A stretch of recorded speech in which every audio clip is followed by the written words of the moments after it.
दोस्तों पाकिस्तान में एक रियलाइजेशन हो गई है कि देखिए आज नहीं तो कल ऑपरेशन सिंदूर 2.0 होना है और वो उसकी तैयारी भी शुरू कर दिया है। दरअसल भारत ने जो कंटिन्यूअस वॉर एक्सरसाइज किया है उससे पाकिस्तान बड़ा ही परेशान है। और यहाँ पे अगर आप देखें तो एक बड़ी इंटरेस्टिंग न्यूज आई है इंडिया टुडे में, जिसमें आप देखें तो शिवानी शर्मा जी लिख रही हैं कि ऑपरेशन सिंदूर 2.0 का जो डर है उससे पाकिस्तान पैनिक कर रहा है और उसने एलओसी में एंटी ड्रोन सिस्टम डिप्लॉय कर दिया है। यहाँ पे अगर आप देखें तो और एक चीज देखने वाली ये मिल रही है कि पाकिस्तान ने चाइना और तुर्की दोनों को ही कॉल किया है और वो कह रहा है कि देखिए मैं जो एंटी ड्रोन सिस्टम लगा रहा हूं ये मेड इन पाकिस्तान है, इस पर मुझे भी भरोसा नहीं है और इंडिया इसे मार ही गिराएगा, हम भी जानते हैं, इसलिए आप कुछ करें और इस बार ऐसा कुछ करें कि दोबारा पिछली बार वाली ह्यूमिलिएशन ना हो। जी हाँ, आप अगर पढ़े तो आपको ये चीज भी दिखेगी क्योंकि पाकिस्तान देख रहा है भारत ने, अब देखिए उसने जो प्रोपोगंडा चलाया चलाया, लेकिन एक बात वो भी जानता है कि जो भारत ने ऑपरेशन सिंदूर में एआई एनेबल्ड वॉरफेयर दिखाया है और जिस प्रकार से काउंटर ड्रोन सिस्टम्स और यूजेज ऑफ ड्रोन किया है उससे वो कंपीट नहीं कर पाएगा इस वक्त। दोस्तों यहाँ पे आपको एक बात जाननी होगी, अगर आप इस आर्टिकल को पढ़ें तो इसमें एक चीज दिख रही है कि पाकिस्तान में एक सेंस ऑफ ये है कि उनको जल्दी से ये अचीव करना है। कारण बड़ा सरल है कि वो कह रहे हैं कि जैसे ही अभी स्प्रिंग आएगा उसके बाद इंडिया ऑपरेशन सिंदूर 2.0 कर सकता है। जी हाँ, स्प्रिंग यानी मार्च की बात हो रही है और इसीलिए वो चाइना और तुर्की दोनों पे ही दबाव डाल रहे हैं कि स्प्रिंग सीजन के पहले कुछ इंतजाम कीजिए। स्प्रिंग सीजन क्यों, जल्द ही उस पर हम चर्चा करेंगे, आपको मैं वो भी बताऊंगा। दोस्तों यहाँ पे और एक चीज ये भी दिख रही है कि जिस प्रकार से एक्सरसाइज त्रिशूल वगैरह भी हुआ है उससे पाकिस्तान बड़ा चिंतित है। ये बात देखिए सिर्फ इंडियन मीडिया नहीं कर रही, इंडिया के विरुद्ध लिखने वाली जो मीडिया है, दी डिप्लोमैट वगैरह, वो भी इस बात पर चर्चा कर रहे हैं कि वो समझ रहे हैं कि भारत अब कोल्ड स्टार्ट नहीं कोल्ड स्ट्राइक के तरफ मूव कर रहा है, जिसमें इस प्रकार के ड्रोन्स और नेक्स्ट जेन वॉरफेयर जिसमें टेक्नोलॉजी का इस्तेमाल है वो बेहद अधिक होगा। बाकी कोल्ड स्ट्राइक पर मैंने पहले बहुत डिटेल में चर्चा की है। इसके सिवा दोस्तों जो भारत ने एआई का इस्तेमाल किया इंडिया पाकिस्तान वॉर में, उससे भी पाकिस्तान बड़ा भौचक्का है कि वो कैसे इसका काउंटर करे और इसमें वो चाइना तुर्की सबसे कुछ कुछ लेकर बनाना भी चाह रहा है। तो क्या है पूरी कहानी, आइए जरा आज इसी पर चर्चा करते हैं। पर इससे पहले आगे बढ़े, वीडियो लाइक करें, चैनल सब्सक्राइब करें, बेल आइकन अवश्य दबा दें। इसके सिवा दोस्तों यूपीएससी मंजिल वयन एकेडमी आपका गो टू चैनल है फॉर यूपीएससी नीड्स, तो आप जरूर जुड़ जाएं। इंडियन ज्योग्राफी, जी हाँ, मैंने यहाँ पे कवर किया है। लास्ट टॉपिक पेनिनसुलर हिल्स है, आप सभी तक आ चुका है, तो जल्दी से जाइए, जाके जुड़िए, मेक श्योर आप उसका फायदा अवश्य उठा रहे हैं, उसे देख रहे हैं और यूपीएससी मंजिल को भी जाके सब्सक्राइब अवश्य कर लें। सबसे पहले पाकिस्तान दोस्तों एज पर दी आर्टिकल हाई अलर्ट में है और उसने जो फॉरवर्ड फॉर्मेशंस हैं अपने एलओसी के उसको काउंटर ड्रोन सिस्टम के साथ लैस कर दिया है। वहां पे दोस्तों एक डर है कि टेक्नोलॉजी इंटेंसिव ऑपरेशन सिंदूर का फॉलोअप कभी भी हो सकता है और इस वजह से फ्यूचर इंडियन एक्शंस में प्रिसीजन एनेबल्ड नेटवर्क वॉरफेयर का इस्तेमाल होगा। ड्रोन्स जिसमें बहुत बड़ा रोल प्ले करेंगे, उसके लिए पाकिस्तान तैयारी कर रहा है और इसीलिए पाकिस्तान ने काउंटर ड्रोन डिप्लॉयमेंट किए हैं एलओसी में। अब दोस्तों कहां कहां किया है तो आपको बता देता हूं। इन total as per the report 30 anti drone unit तैनात किए गए हैं across the LOC by Pakistan. Deployments अगर आप देखें तो 12th इन्फेंट्री डिवीजन जो मुरी में जिसका हेडक्वार्टर है, 23rd इन्फेंट्री डिवीजन जिसका कोटली भीमबेर में है, तो आप देख सकते हैं वहां वहां पे इन सबको दिया गया है। जैसा मैंने बताया कोटली यहाँ पे दोस्तों ये आप देख रहे हैं, यहाँ पे भीमबेर है और वैसे ही अगर आप देखें तो मुरी दोस्तों अपना इस्लामाबाद के थोड़ा पास में आपको देखने मिलता है। तो यहाँ पे इन शॉर्ट अगर आप देखें तो जो फोकस है वो ये है कि इन इलाकों में एयर स्पेस सर्वेलेंस मजबूत रखना होगा। पिछली बार उन्होंने ऐसा पाया कि यहां पे जो गैप्स थे उसको भारत ने बड़े इफेक्टिवली यूटिलाइज किया है और पाकिस्तान की ईंट से ईंट बजाई है, जो कि आप सभी ने देखा है। दोस्तों यहाँ पे कौन कौन से ब्रिगेड हैं जिनको नया काउंटर ड्रोन सिस्टम दिया गया है, उनका जो सो कॉल्ड सेकंड आजाद कश्मीर ब्रिगेड है जो कि पुंछ और पुंछ सेक्टर के सामने खड़ा है, वहां पे अगर आप देखें तो उनको दिया गया है कुछ। यहाँ पे दोस्तों आप देख सकते हैं ये एलओसी का मैप है कुछ इस प्रकार से। तो यहाँ पे दोस्तों ये जो पुंछ से गुजर रहा है कुछ यहाँ पे आप देखें तो इस जगह पे भी तैनात है, वहां पे उन्होंने काउंटर ड्रोन सिस्टम दिया है। वैसे ही कोटली में आप देख सकते हैं, कोटली यहाँ पे हुआ दोस्तों पुंछ के ठीक साउथ में, यानी कुछ यहीं पर आप देख सकते हैं, तो वहां पर भी तैनात किया गया है। वैसे ही आप देखें तो रजौरी, पुंछ, नौशेरा, सुंदरबनी, ये जो पूरा का पूरा इलाका है, यहाँ पे मेन पूरा का पूरा इनका काउंटर ड्रोन डिप्लॉयमेंट किया जा रहा है और इसके नीचे तो इंटरनेशनल बॉर्डर स्टार्ट हो जाता है कुछ जम्मू के ऑनवर्ड्स। तो यहाँ पे दोस्तों अगर आप देखें तो इसके साथ भीमबेर सेक्टर में भी ये सब कुछ तैनात कर चुके हैं, जो कि बहुत ही डिटेल्ड इंफॉर्मेशन आ रहा है जो बता रहा है कि इस प्रकार से काउंटर ड्रोन सिस्टम लगाया गया है। क्या लगाया गया है, देखिए दोस्तों कोई भी काउंटर ड्रोन सिस्टम दो लेयर पे काम करता है। पहला लेयर होता है इलेक्ट्रॉनिक लेयर और उसके बाद काइनेटिक किल का लेयर आ जाता है। क्यों, क्योंकि सबसे पहले प्रयास यही किया जाता है जब स्वाम में ड्रोन आ रहा है तो आप किस किस को गोली मार के गिरा सकते हैं, तो पहले एक साथ बल्क में रेडियो फ्रीक्वेंसी उसका जैम कर दें, जीपीएस डिनाई कर दें, वैसा इन्वायरमेंट हो, अपने आप गिर जाए। तो पहला लेयर होता है इलेक्ट्रॉनिक सिस्टम और उसके बाद होता है काइनेटिक किल, जिसमें आप डायरेक्टली कुछ उसको इस प्रकार से मार के गिराते हैं। तो यहां पे अगर आप देखें तो इलेक्ट्रॉनिक सिस्टम दो प्रकार के पाकिस्तान ने डिप्लॉय किए हैं। तो इसमें है दोस्तों पहला स्पाइडर काउंटर यूएस सिस्टम, जो कि आप यहां पे देख रहे हैं, ये मेड इन पाकिस्तान है, इसीलिए पाकिस्तान को भी खास भरोसा है नहीं, बट जान लेते हैं इसके बारे में। तो ये जो सिस्टम आप देख रहे हैं दोस्तों यहां पे, इसमें क्या किया जाता है, ट्रक पोर्टेबल है, ट्रक में मूव करता है, यानी कि एक जगह पे खड़ा नहीं है, मूव करता रहेगा ताकि इसको मारा ना जाया जा सके आसानी से। तो इसमें कैसे ये काम करता है आपको बता देता हूं दोस्तों। ये रेडियो फ्रीक्वेंसी डिटेक्ट करता है। कैसे? तो बेसिकली कोई भी ड्रोन है दोस्तों, उसका ऑपरेटर है, यूएवी कंट्रोलर डिवाइस है, उससे वो कनेक्टेड कैसे है, तो मोस्ट ऑफ द ड्रोन्स अगर आप देखें तो वायरलेस होते हैं, तो वो इसी प्रकार से रेडियो फ्रीक्वेंसी पे ऑपरेट कर रहे हैं। तो वो रेडियो फ्रीक्वेंसी डिटेक्ट कर लिया जाता है इस प्रकार के यूएवी डिटेक्शन सिस्टम के द्वारा, और एक बार वो फ्रीक्वेंसी डिटेक्ट कर लिया तो उसको जैम कर दिया जाता है। नतीजा क्या होता है, ड्रोन का उसके ऑपरेटर से कनेक्शन कट गया, ड्रोन वहीं पर गिर गया। अब ऐसा क्यों कहा मैंने most of the drones wireless होते हैं, क्योंकि भैया आजकल 50-50 किलोमीटर लंबी दूरी तक ट्रैवल करने वाले वायर्ड ड्रोन आ गए हैं। ऑप्टिकल फाइबर होता है, जैसे लटेर जानते होंगे आप, फिरकी पतंग का जो होता है, कुछ वैसे ही कॉइल होता है, जिसमें अगर आप देखें तो उसका ऑप्टिकल फाइबर बंधा रहता है, ड्रोन में उसको प्लग किया जाता है, ड्रोन उड़ता जाता है और फाइबर के साथ उड़ता जाता है। तो ये नेक्स्ट जनरेशन ड्रोन आ गए हैं जिनको जैम करना बेहद कठिन हो गया है, लेकिन अगेन रेंज लिमिटेड हो जाती है 50 किलोमीटर, जैसा मैंने आपको बताया, बट फिर भी वो बहुत है। तो यहाँ पे दोस्तों इस प्रकार से ड्रोन्स वगैरह हैं, तो इसको डायरेक्शनल इस प्रकार से उनको जैम कर दिया जाता है, और उसके बाद आरएफ कम्युनिकेशन, जिससे वो अपने मास्टर से कनेक्टेड है, कंट्रोलर से, उसको ब्लॉक कर देंगे, ड्रोन वहीं गिर जाएगा। दूसरा क्या होता है, जीपीएस स्पूफिंग किया जाता है ताकि इस ड्रोन को अपने टारगेट तक वो जा ही ना पाए और वो कंफ्यूज हो जाए वो कहां पर है। तो अक्सर इसमें क्या होता है, ड्रोन वहीं पर मंडराता है और फिर अपने आप गिर जाता है। तो इस तरीके से दोस्तों आप क्या करते हैं, ऐसे काउंटर यूएस सिस्टम से बड़े इलाके में ड्रोन के लिए डिनाइबिलिटी बना देते हैं कि वो वहां पे आ ही ना पाए, एक नो फ्लाई जोन आप स्थापित कर दें।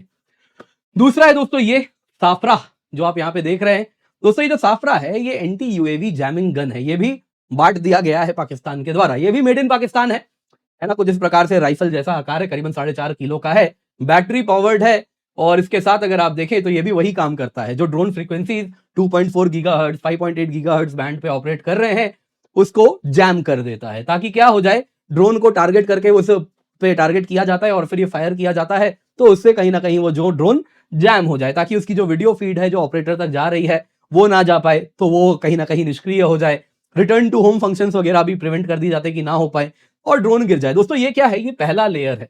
उसके बाद भी जो ड्रोन आ रहे होंगे उसको इसके द्वारा टारगेट करके मारा जाएगा। तो 1.5 किलोमीटर का इसका रेंज है। इसका रेंज दोस्तों 10 से 15 किलोमीटर है, अलग अलग सोर्सेज अलग अलग कहानी बताते हैं, 10 से 15 किलोमीटर के बीच में, और ये 1.5 किलोमीटर। स्पाइडर दोस्तों वाइड एरिया डिटेक्शन है, वाइड एरिया में एक साथ ड्रोन को डिनाई करेगा, और उसके बाद साफरा क्या करेगा, सेकंड लेयर है, जो उसके बाद आ गया उसको इससे रोका जाएगा। उसके बाद भी जो आ गया तो क्या होगा, तो फिर काइनेटिक एक्शन होता है, जिसमें क्या होता है, सॉफ्ट किल मेजर्स काम जब नहीं करते तो उसके बाद इस प्रकार से डायरेक्ट गोली चलती है। जैसे पाकिस्तान ने क्या किया है, इस प्रकार के ऑर्लिकॉन GDF 35mm twin barrel anti aircraft gun है, जो कि सेकंड वर्ल्ड वॉर के जमाने से आपने देखा होगा, पर्ल हार्बर वगैरह मूवी में भी जो चलाए जा रहे हैं वही गन है, लेकिन इसमें कुछ चेंजेस किए गए थे जो हमने किया था। जिसमें हमने क्या किया था, इसको हमने ऑटोमेटेड ट्रैकिंग एंड टारगेटिंग के साथ इसको मर्ज कर दिया था। जिसमें क्या होता था कि इसमें लेजर रेंज फाइंडर, इसका electro optical site, infrared thermal site, साथ साथ अगर आप देखें तो इसका खुद का रडार, जो कि क्या करता है, डिजिटल फायर कंट्रोल सिस्टम हो जाता है। सब कुछ एआई जनरेटेड है, उसी में सारे सेंसर्स लगे हैं, वही टारगेट करके मार रहा है। पाकिस्तानी क्या कर रहे थे, खुद से चला रहे थे गोली, जिस वजह से वो ड्रोन मार नहीं पा रहे थे। तो कहा जा रहा है पाकिस्तान ने ये अपग्रेड किया है, कुछ ऑटोमेटेड ट्रैकिंग एंड टारगेटिंग के साथ इसको लैस किया है। अब कुछ रिपोर्ट्स है कि नहीं, ऑपरेशन सिंदूर के पहले भी कर दिया था, लेकिन काम नहीं कर पाया था भारत के खिलाफ। यहां पे दोस्तों अगर आप देखें तो दूसरा लेयर इस प्रकार का है, लास्ट लेयर है इनका, एंजा मार्क 1 मार्क 2 इस प्रकार के सिस्टम्स हैं। जिसमें क्या होता है दोस्तों, ये man portable air defence system है, ये भी मेड इन पाक है, जो कि स्लो एंड लो टारगेट्स के लिए ड्रोन जो आ रहे हैं, लास्ट में जब ड्रोन आने ही वाला है तो सिपाही खुद चला देगा। तो इसमें क्या होता है कि दोस्तों लो हीट सिग्नेचर, जिसमें क्या है, बेसिकली ड्रोन का हीट सिग्नेचर वो डिटेक्ट करेगा, इंफ्रारेड सेंसर है, और हीट पकड़ के ड्रोन को जाके मार देगा। लेकिन क्या हो रहा है दोस्तों, कई ड्रोन ऐसे जिनका हीट सिग्नेचर ही बेहद कम है, तो उसके खिलाफ काम नहीं करेगा। इसके सिवा ड्रोन स्वाम्स हैं, सैकड़ों के तादाद में आ रहे हैं, तो किस किस को आप ऐसे मार लोगे। तो ये यहाँ पे इसका कुछ ड्रॉबैक है। वैसे ये देखे तो कुछ रडार पे काम करता है, तो बहुत बार क्या होता है, जो रडार ये एमिट कर रहा है वही ड्रोन पकड़ के आ जाता है उसको मारने। क्या मैं कह रहा हूं आपको अभी बताऊंगा। पाकिस्तान जानता है दोस्तों, इनमें से कोई भी सफिशियंट नहीं है। मेड इन पाकिस्तान है इसीलिए? नहीं नहीं, वही बात नहीं है। आज सीरियसली वीडियो थोड़ा यहाँ पे रखते हैं। सिर्फ वही कारण नहीं है, और भी कारण है। देखिए दोस्तों, है क्या, ऑपरेशन सिंदूर में हमने हरूप या फिर हार्पी ड्रोन यूज किया था। अब इस ड्रोन में अगर आप देखें तो ये स्पेशली बनाए ही गए हैं ऐसे एनवायरमेंट में जहां पे आरएफ कंट्रोल ना हो, जहां पे जीपीएस डिनाई कर दिया जाए, GPS for that matter, IRNSS, GNSS, कोई भी सिस्टम डिनाइड हो, तो उस केस में भी ये काम करते हैं। कारण क्या है, जहां तक ड्रोन आपको भेजना है भेज दो, फिर वो चला जाएगा। उसके बाद वो ऑटोनोमस मोड में काम करता है, वो एआई एनेबल्ड है, वो खुद काम करेगा। जिसमें क्या किया जाता है, दुश्मन के जो एयर डिफेंस रडार है, इसका जैसे ही वो मोड ऑन हमने कर दिया, एआई वाला, एयर डिफेंस रडार वाला, उसका फिर बस एक ही काम है, रडार सूंघना। सूंघना मतलब डिटेक्ट करना कि कहां से रेडियो रडार के कहां से वेव्स आ रहे हैं, कहां से एमिट हो रहा है। तो बेसिकली इसमें क्या होता है, जितने भी काउंटर अनमैन्ड एरियल सिस्टम्स हैं, जितने भी काउंटर ड्रोन सिस्टम है, सब end of the day radar तो रिलीज कर रहे हैं, रेडियो वेव जनरेट कर रहे हैं, जिससे वो पकड़ पा रहे हैं कहां पे टारगेट है। वैसे ही अगर आप देखें तो दुश्मन के भी रडार से कंटिन्यूअसली वो भी एक्टिव रूप में रेडियो सिग्नल छोड़ रहे हैं, तो वो सूंघ लेता है उसको कहां से वो आ रहा है। और एक बार उसने पकड़ लिया ये यहां से रेडियो वेव्स आ रहा है, तो बस उसको वो ऑटोमेटेड तरीके से जाता है, जाके मार के आ जाता है। दोस्तों, ये ड्रोन कम मिसाइल है। और इस तरीके से आप जितने भी ऐसे रडार लगा लीजिए, कुछ भी कर लीजिए, आपको तो ये मार के ही रहेगा। पाकिस्तान ये जानता है, हमने ये करके दिखाया भी है। इनको जीपीएस नहीं चाहिए तो आप क्या करोगे, एक्टिव मोड में आपका ये सिस्टम है कि आप ब्लॉक कर दोगे, रेडियो फ्रीक्वेंसी ब्लॉक कर दोगे, कर दो, वो आपके रडार को ढूंढ के मारेगा।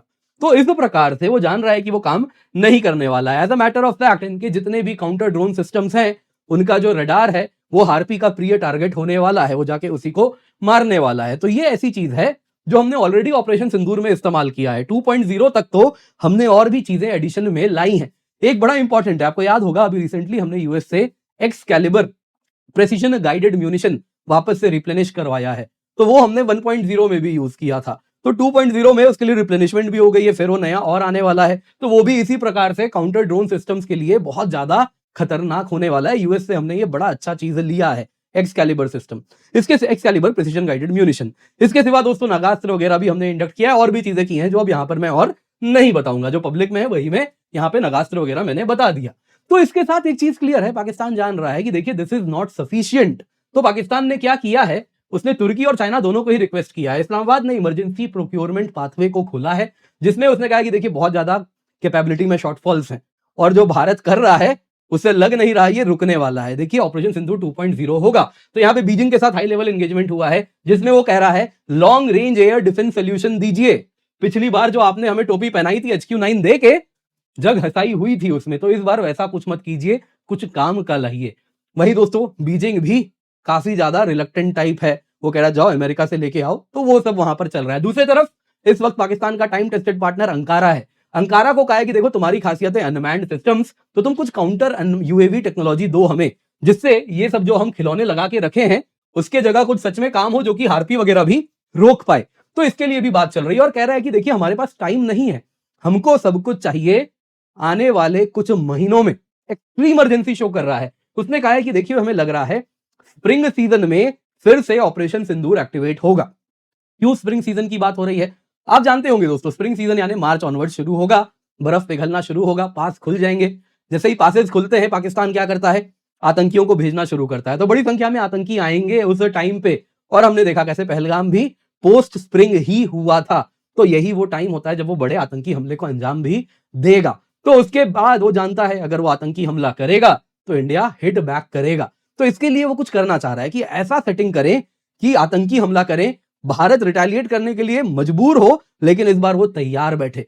और इसीलिए चाइना, तुर्की सबको डायल कर रहा है कि कुछ इसके लिए आप करें, और इसीलिए पाकिस्तान इन सारे सिस्टम्स की मांग भी कर रहा है। लेकिन चाइना भी, तुर्की भी आखिरकार दे तो दे क्या, क्योंकि एंड ऑफ द डे आपके पास, आप जो चाह रहे हैं कि एक एआई एनेबल्ड सिस्टम हो जो कि ऑटोमेटेड टारगेट फाइंड करे, हिट करे और सब कुछ न्यूट्रलाइज करे, ये सिस्टम ऑफ सिस्टम है जिसमें सारे सिस्टम एक दूसरे से कम्युनिकेट करे, बात करे, तो उस प्रकार से आपको अचीव करना इतने शॉर्ट टर्म में इतना आसान नहीं होने वाला। दूसरा, पैसा कहां से आएगा इतनी सारी चीजें अगर आपको लेनी है। आप अमेरिका के चरणों में जिस प्रकार से इस वक्त गिरे हुए हैं, तो चाइना भी उससे कोई बहुत ज्यादा प्रसन्न नहीं है इस वक्त। तो पिछली बार जो सैटेलाइट इंटेलिजेंस से लेके बाकी सारी चीजें दी थी, तो क्या इस बार चाइना भी वो देगा, वो भी सोचने वाली बात होगी। तो क्या होगा देखिए, काफी इंटरेस्टिंग समय आता हुआ दिख रहा है। उम्मीद करता हूं आपको वीडियो पसंद आई होगी, लाइक जरूर कीजिएगा। इसके सिवा दोस्तों आपके लिए 50% ऑफ प्लस डबल वैलिडिटी हम लेकर के आए हैं, जल्दी से जाएं, जाके जुड़े, पिंड कमेंट में लिंक है, 1 साल की सब्सक्रिप्शन आपको मिल रही है केवल और केवल 19,999 में। 2 साल और उससे अधिक की सब्सक्रिप्शन लेंगे, सीएसी एश्योर मिलता है, जिसमें आप देख सकते हैं 2 साल की सब्सक्रिप्शन मात्र 26,999। आप देख सकते हैं 3 साल की सब्सक्रिप्शन 31,999 रुपए है, जिसमें आपको सीएसी एश्योर भी मिल रहा है। मतलब फॉर एनी रीजन आप पढ़े हमारे साथ लेकिन एग्जाम नहीं क्रैक हुआ, तबियत खराब हो गई, कुछ और हो गया, तो आपको हम एक्सटेंशन देते हैं, यानी सब्सक्रिप्शन 1 साल का और मिल जाएगा आपको। Subject to terms and condition कि आपने मेहनत की है, हम वो गॉज करेंगे, आपने क्लासेस अटेंड किए हैं, एग्जाम्स वगैरह दिए हैं।